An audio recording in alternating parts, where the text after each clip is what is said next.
Hello, and welcome to Your Recipe for Financial Success, partnered with the Money Compass Group. In each of our Money Journey episodes, Julie brings to you a special guest to share their treasured memories, along with the highs and lows of their very own unique and emotional money journey. Good afternoon and welcome, Yvonne, to the Money Journey on the Money Compass podcast. And thank you so much for joining us today. And I'm really excited to hear about your story and also, first of all, your earliest money memory as well. Thank you, Julie. Thank you for having me. I'm so pleased to be here and share my money journey, which only parts of it I've ever shared. So I really need to sit down and think about, what am I going to say? What was my first money memory? And how has that evolved, over the years to kind of like be, who I am and what I stand for today. So my first money memory was my mum always talking about robbing Peter to pay Paul. And first of all, I was like, what does she mean? Because, she's not a bank robber. She's, she's a good mum. But what she was meaning was that, the money that came in wasn't enough to meet our basic needs. So to pay a bill, she couldn't just pay it. She may have had to pay part of it one week and part of it another week, or miss out paying one bill so that she could pay another bill, just to make sure that we had a roof over our head and food on the table. Now, I never wanted for anything. I didn't realize my mum was struggling, despite the fact that she often worked, 2 or 3 jobs. She had a main job in a pharmaceutical company, and then she would do early morning cleaning jobs or after, evening cleaning jobs. So I was brought up that for you to have enough money, you really had to work hard. But at the same time, there was this juxtaposition where my mum always looked absolutely fabulous. She was always, back in the 70s when I grew up, fur coats were okay to wear. Yeah. And my mum was always wearing fur coats. And I was just like, how does she manage to do this? Because she's doing it was because she was doing those 2 jobs that she was able to afford these things and afford this luxury that, that she liked. But at the same time, we were living on the breadline. So that was really confusing, to me. I can see that, yeah. Yeah, I was just like, she's got 2 fur coats, yeah, leather trousers, all these really expensive things. And I'll say again, this was before, when it was okay, in inverted commas, to wear. That's fine. So she was a very trendy looking mum by the sound. She was a very trendy looking mum. But I never had the trendy clothes. My mum always made my clothes because she couldn't afford to buy them. And high street chains like what was then Miss Selfridge, Topshop, when the first fast fashion brands came out. My mum we used to go into the shops, look at the styles, then she would go to Deptford Market, buy the material and make the clothes for me. Right. Which I absolutely hated because I wanted to be able to buy them. But the irony of it was my friends didn't like the fact that my mum could make them for me. They wanted their mum to be able to make them for me. So there's always this confusion around what was valuable and what makes you rich. And my confusion of, we're on the breadline here, but you're walking around in fur coats. Why are you trying to be something that you're not? Mm-hmm. Because I never got pocket money. All my other peers, they got their £1, £2, whatever pocket money. I never got any of that. I still had to do my chores, but I didn't get rewarded, for it. So there was this confusing dilemma of, we're poor, but we always look good. Yeah. We're poor, but we can't make people think that we're poor. And, that image, putting across an image of being a lot more wealthy and a lot more established than what we were, because it was just me and my mum in a single, household. So as I got to, I would say, my teenage years, started working at the age of 17, I dropped out of college. I got a job earning £5,000 a year. And I thought that I made it. I was like, yes, I'm receiving £5,000. Until I got my first salary and I was like, well, what's this? hello, you know. But I was told that that's all you're worth. People with your skills and your qualifications, they don't earn anything more than that. And my naivety was like, oh, okay, I just need to get more skills and more qualifications and I'll just work up the career ladder. What I didn't realize is that I was really, really being, I'm not saying manipulated, but taken advantage, because at the time there was the YTS, Youth Training Scheme, and people on the YTS. Yeah, do you remember that? I started my career as a YT. Yes, I did. Yep. Yeah. £35 so there was, a week. you know, but there were people on the YTS program that were earning similar salaries to me, but they were also getting training. Yeah, that was the benefit of it. Yeah, definitely. But I wasn't getting the training. No. So I was just getting a little bit more than the YTS salary, but without all the added benefits, you know, of it. But it really knocked I always remember, like, you know, that is what you are worth. So I always thought, you know, due to my history, where my mum come from, the fact that she was a factory worker, you know, that's all we were worth. And I always wanted more than that. I always wanted to, you know, prove that I was worth more than what my history was. So despite my low salary, I took all the training, I soaked up so much information, but I still couldn't, because I'd started at such a low salary, it was really difficult for me to go from 5,000 to 13,000 to 26,000. The jumps don't go that way because employers always ask, you know, what's your current salary? Yeah. And I could lie, but then they'll write to my current employer in terms of a reference and find out, and then they'll see me as they're not a trustworthy person. So because I started at such a low place, I found it really difficult to start earning the salary that my new skills now afforded me to get. Yeah. In addition to that, I couldn't get promotions. So I was great at what I had, all the skills, I had all the knowledge, I had the experience, but I couldn't get the promotions. So I was really, really frustrated. And it really changed my money mindset for me, thinking maybe my first employer was right and this is all I'm worth. Yeah. If you're told it enough, then obviously it starts to sink in, doesn't it? So even if it's wrong, yeah. Absolutely. And then after I'd done gone for 5 promotions, you know, in one company, that developed people. They you know, their thing was about recruiting from within and promoting people and making them, you know, climb the career ladder. But my head just kept on knocking against this glass ceiling. So I decided that I was going to leave that company and start my own business. And over a period of 11, 12 years, I started with absolutely nothing and grew it to a 6-figure award-winning business, doing all the things, but neglecting myself. So I ended up burning out. Yeah. And it was a social enterprise. We existed due to funding and also trading as well. And I managed to get my salary up to 30,000, despite the fact that I was the CEO. I was so, you know, CEOs, they're earning, you know, 60 to, you know, 100K. I would kept my salary low because in my head, I was like, that's what I'm worth. This is what I should be, you know, earning. I'd always had this thing in my head that said, I just want to get 30,000. Right. But when I got to 30,000, I just stopped.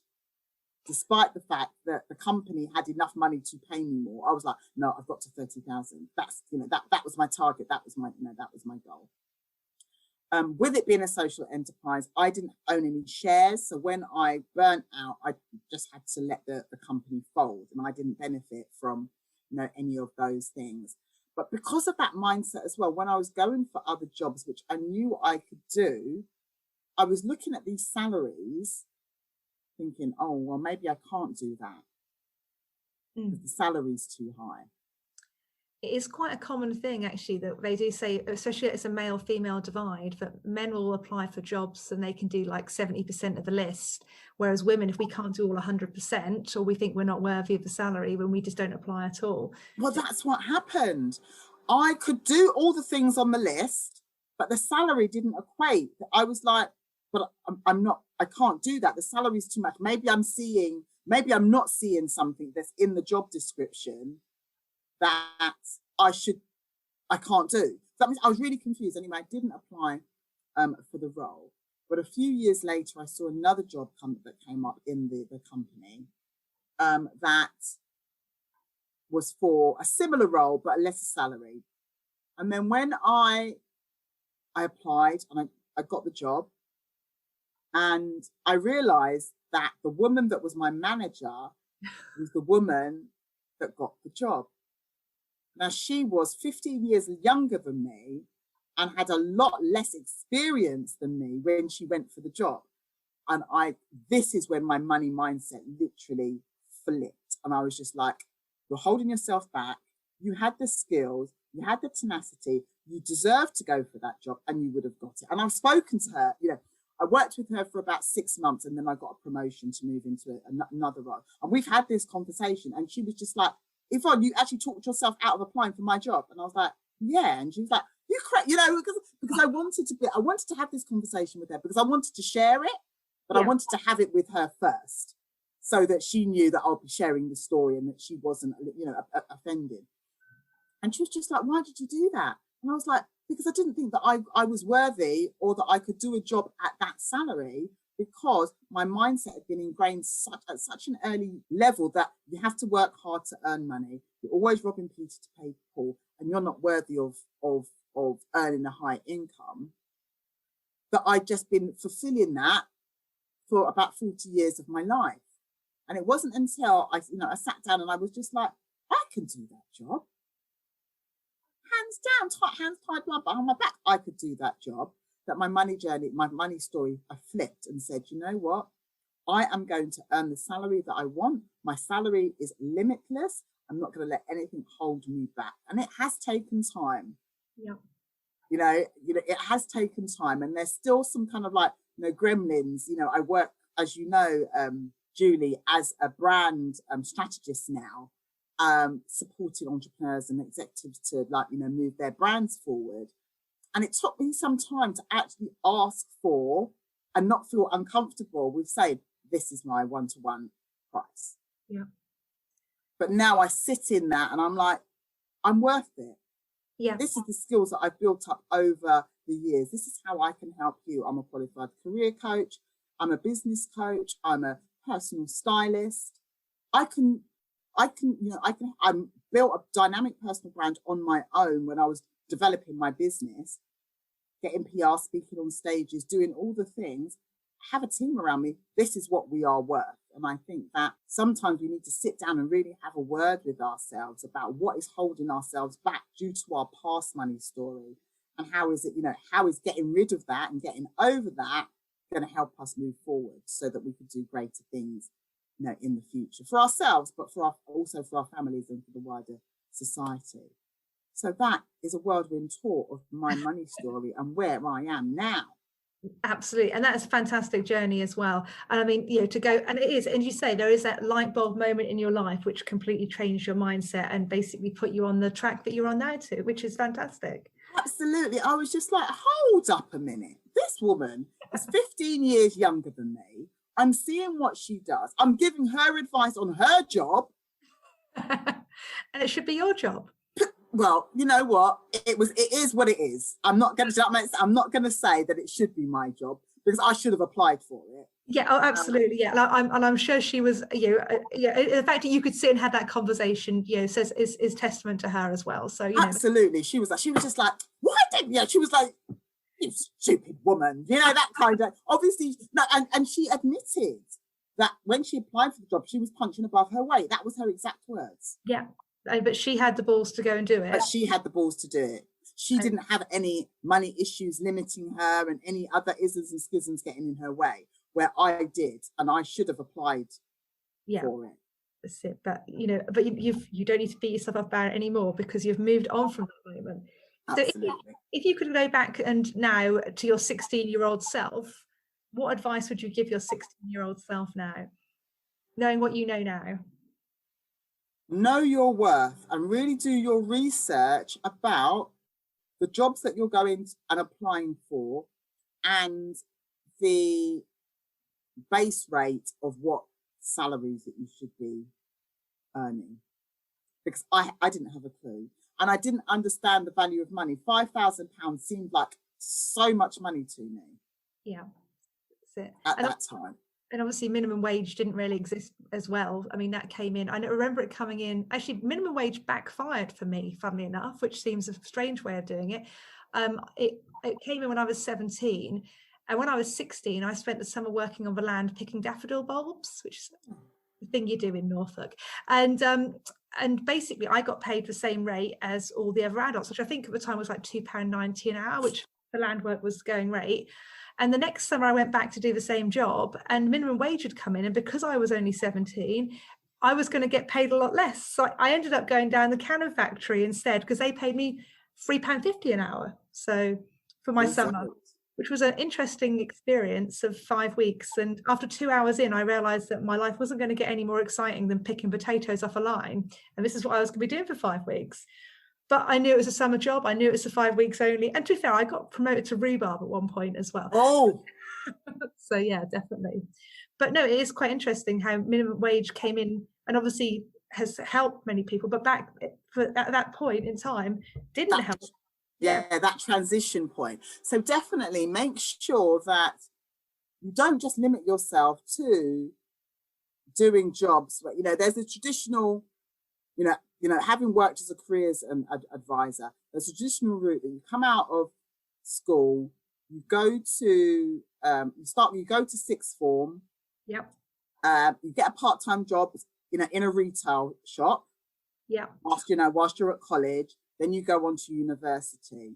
You don't necessarily need to follow that path. You can create, I'm not saying don't go to university and don't get your qualifications, but you don't necessarily have to go to get those university level qualifications.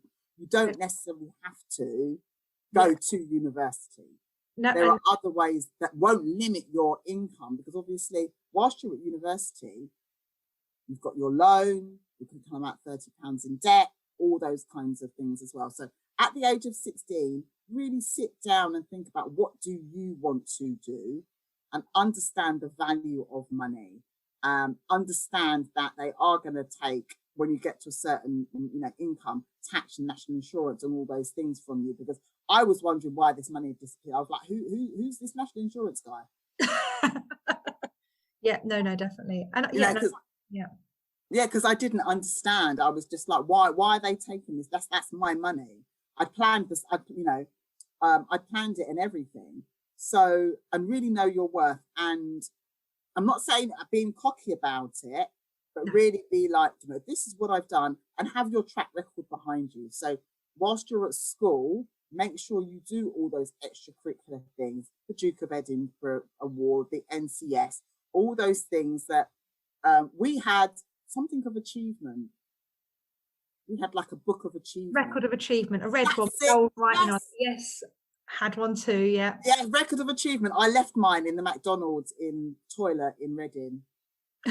I've still got mine. Actually, no, to be fair, I haven't got mine because it all went all sticky and I had to take everything out, but I still have the contents of it still. Yes, so, do those types of things that actually builds a portfolio of who you are, what you can do, so that you have leverage to be able to say, when you're looking at, because obviously if a salary is stated, there's no negotiation there. Yeah. But if it's not stated, you can be like, well, this is what I know is the going rate. I've done this, this, and this, and you negotiate your salary so that you're getting what you're worth. And also get mentors to help guide you. Yeah. In your career and with your money journey. Don't think because you're in a situation now, that you're at A, that you can't get to Z. Yeah. You can get there. It doesn't matter where. This is the beauty of living and being in the UK. We may be born into different levels of privilege or classes, but we all have the same opportunities. It's whether we are willing to develop the networks and the knowledge to get to where we want to be. And I'd completely agree with that. And in the career advice, although yes, it's really relevant at 16, it's relevant at any point in your career as well. It doesn't matter how old you are to be able to start again. So I think that's a really important point as well. So just because you think that you're in a day, because you say you might find yourself falling into retail because it's what you do and you do it as a part-time job and you decide that's what you're going to do, but you can turn that around and do whatever you want to do. There's so many opportunities, and I think probably now at the moment there's more opportunities out there than ever before, with people starting their own businesses online and growing those up while they work somewhere else. There's so much opportunity for people. Absolutely. And there's, I mean, like, for example, my son, he's 19 now. He's just finished an apprenticeship and he's like, Mum, I don't want to work for anybody again. And I don't want to go to university. So I'm like, well, what are you going to do? Because you need to get a degree level qualification. That's the bottom line. If I'm telling you anything, that's what you need to do. There's no ifs, buts, maybe. I'm not forcing you to go to university, but you need to get a degree level qualification. So he's setting up his own business. He's got 2-3 freelance contracts already.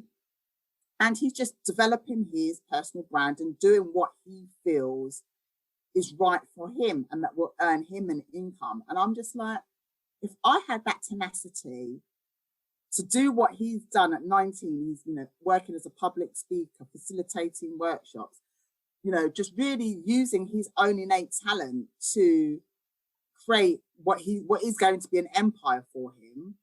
I'm just like, he doesn't have any money mindset issues. It's really, I just don't understand it. And I don't know whether it's because I didn't put any of my struggle onto him, or he never saw me, because he was born when I was starting my business. So he never wanted for anything. Yeah. He's always had the house. There's always food on the table. Wherever he wanted to go, we would, you know what I mean? There was no limitations for him. That's it. Well, they do say that your money mindset is set for about the age of 7. So I suspect that possibly you are very much responsible for the mindset that he has today. Yeah, because at that time he was doing all the things. He was doing drama, he was doing karate, does that make sense? There was nothing that, oh, we can't afford that. The only thing that was stopping was, I don't have time. Yeah. So no, definitely. Oh, well, that's fantastic at 19 that he's gone out to start his own business. And that's great. And that's a testament to you as well. That's fantastic. But he's like kind of the continuation of your money journey. Well, hopefully he's out there doing his thing. But I would say to any parents that may be listening, in terms of your child's money story, your responsibility is to find your child's talent and skill and nurture that, rather than dictating what they want, what you want them to do. Because if you dictate what they want to be a lawyer, be a banker, be whatever that may be, you're going to hinder their money journey, because they're not, if that's not innately part of their personality, they're not going to enjoy what they're doing. So they're not going to do it to the best, and they're not going to grow to the heights that they could do. But if you nurture what's already there, your job as a parent is to feed them, clothe them, and to find their talent. Yeah, no, that's absolutely fantastic. That's brilliant advice. No, thank you very much, Yvonne. No, that's lovely. So thank you for sharing your money journey. Do you want to tell us, everybody, a little bit about what you do and where they can find you? Oh, yes, that would be lovely. So I think I mentioned it earlier. I am a personal brand strategist. So I support entrepreneurs, mainly female, but I do work with men as well, to find their brand in their business, or to find their brand as an individual, so that they can step in, act and work in clarity, show up in the best light, whether that be through their fonts, their logos, their colors, what they wear, how they speak, and then get credibility through visibility pieces in terms of maybe speaking or PR, whichever is in flow with their personality. So that's what I do. I absolutely love doing it. It's a culmination of all my skills and all my talents. And you can find me at YvonnePhillip.com, my website, which is YVONNEPHILLIP.com, or Yvonne Phillip, the Success Stylist, on Facebook and Instagram. If LinkedIn is your jam, I'm also just at Yvonne Phillip, so come and find me there. Excellent, that's lovely. So if you're obviously interested in anything of that, I'll just go and check out Yvonne on her Facebook or on her website. So that's lovely. And I'm going to round off our interview today, Yvonne, with asking you, as it's the Money Compass and it's all about your money journey, what your favourite holiday destination is. Without a doubt, my holiday destination is in the Caribbean. I love the hot sun, sandy beaches, the lazy lifestyle with good food and drink.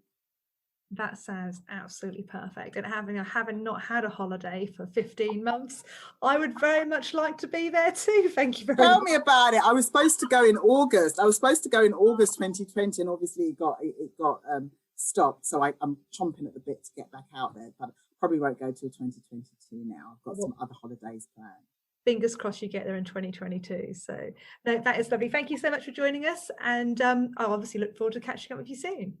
Take care. Thank you. If you've enjoyed today's podcast, you can head over to www.recipeforfinancialsuccess.co.uk, where you can find out more information about today's guest. If you'd like to get more involved, share your own experiences, and learn from a friendly community on a similar journey to you, why not join us in our Facebook group, The Money Compass, where we will support you to navigate your way to financial success. Thank you for listening, and see you next time.